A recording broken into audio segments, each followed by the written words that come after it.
एक बार एक शिष्य ने विनम्रता पूर्वक अपने गुरु से पूछा, गुरु जी, कुछ लोग कहते हैं कि जीवन एक संघर्ष है, कुछ अन्य कहते हैं कि जीवन एक खेल है और कुछ जीवन को एक उत्सव की संज्ञा देते हैं। इनमें कौन सही है?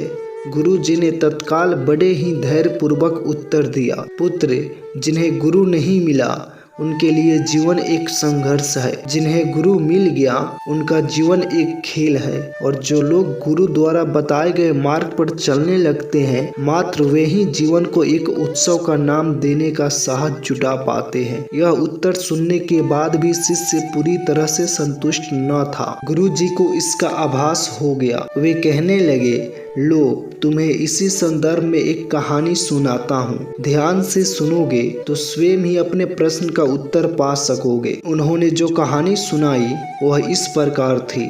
एक बार की बात है कि किसी गुरुकुल में 3 शिष्यों ने अपना अध्ययन संपूर्ण करने पर अपने गुरु जी से यह बताने के लिए विनती की कि उन्हें गुरु दक्षिणा में उनसे क्या चाहिए। गुरु जी पहले तो मंद मंद मुस्कुराए और फिर बड़े स्नेह पूर्वक कहने लगे, मुझे तुमसे गुरु दक्षिणा में एक थैला भर के सूखी पत्तियां चाहिए, ला सकोगे?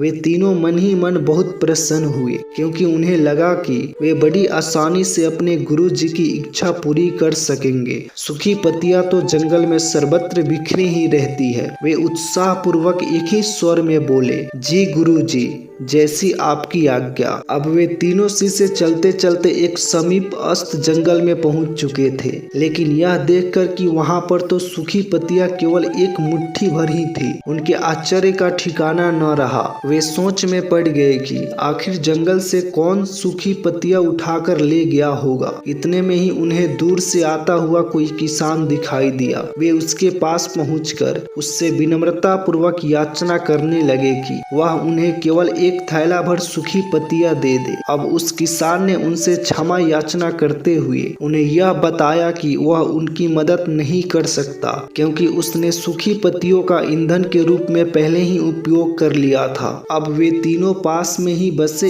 एक गांव की ओर इस आशा से बढ़ने लगे थे कि हो सकता है वहां उस गांव में उनकी कोई सहायता कर सके। वहां पहुंचकर उन्होंने जब एक व्यापारी को देखा तो बड़ी उम्मीद से उसने एक थैला भर सूखी पत्तियां देने के लिए प्रार्थना करने लगे, लेकिन उन्हें फिर से एक बार निराशा ही हाथ आई, क्योंकि उस व्यापारी ने तो पहले ही कुछ पैसे कमाने के लिए सूखी पत्तियों के दोने बनाकर बेच दिए थे। लेकिन उस व्यापारी ने उदारता दिखाते हुए उन्हें एक बूढ़ी माँ का पता बताया, जो सूखी पत्तियां एकत्रित किया करती थी। पर भाग्य ने यहाँ पर भी उनका साथ नहीं दिया, क्योंकि वह बूढ़ी माँ तो उन पत्तियों को अलग अलग करके कई प्रकार के औषधियां बनाया करती थी। अब निराश होकर वे तीनों खाली हाथ ही गुरुकुल लौट गए। गुरु जी ने उन्हें देखते ही स्नेह पूर्वक पूछा, पुत्रो, ले आए गुरु दक्षिणा?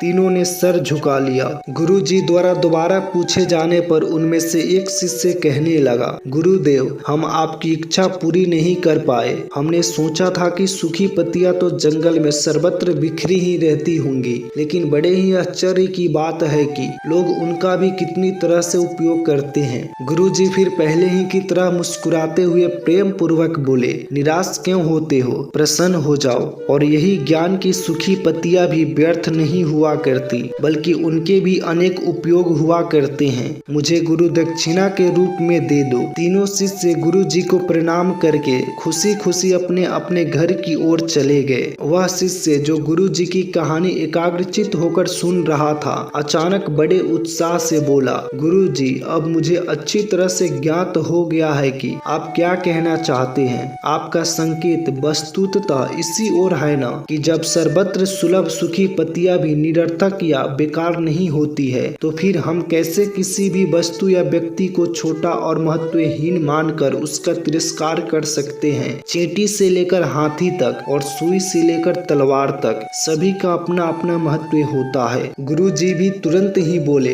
हाँ पुत्र, मेरे कहने का भी यही तात्पर्य है कि हम जब भी किसी से मिले तो उसे यथा योग्य मान देने का भरसक प्रयास करें, ताकि आपस में स्नेह, सद्भावना, सहानुभूति एवं सहिष्णुता का विस्तार होता रहे और हमारा जीवन संघर्ष के बजाय उत्सव बन सके। दूसरे, यदि जीवन को एक खेल ही माना जाए तो बेहतर यही होगा कि हम निर्विक्षेप, स्वस्थ एवं शांत प्रतियोगिता में ही भाग ले और अपने निष्पादन तथा निर्माण को ऊंचाई के शिखर पर ले जाने का अथक प्रयास करें। अब शिष्य पूरी तरह से संतुष्ट था। अंततः मैं यही कहना चाहता हूँ कि यदि हम मन, वचन और कर्म इन तीनों ही स्तरों पर इस कहानी का मूल्यांकन करें तो भी यह कहानी खरी ही उतरेगी। सबके प्रति पूर्वाग्रह से मुक्त मन वाला व्यक्ति अपने वचनों से कभी भी किसी को आहत करने का दुस्साहस नहीं करता और उसकी यही ऊर्जा उसके पुरुषार्थ के मार्ग की समस्त बाधाओं को हर लेती है। वस्तुतः हमारे जीवन का सबसे बड़ा उत्सव पुरुषार्थ ही होता है, ऐसा विद्वानों का मत है।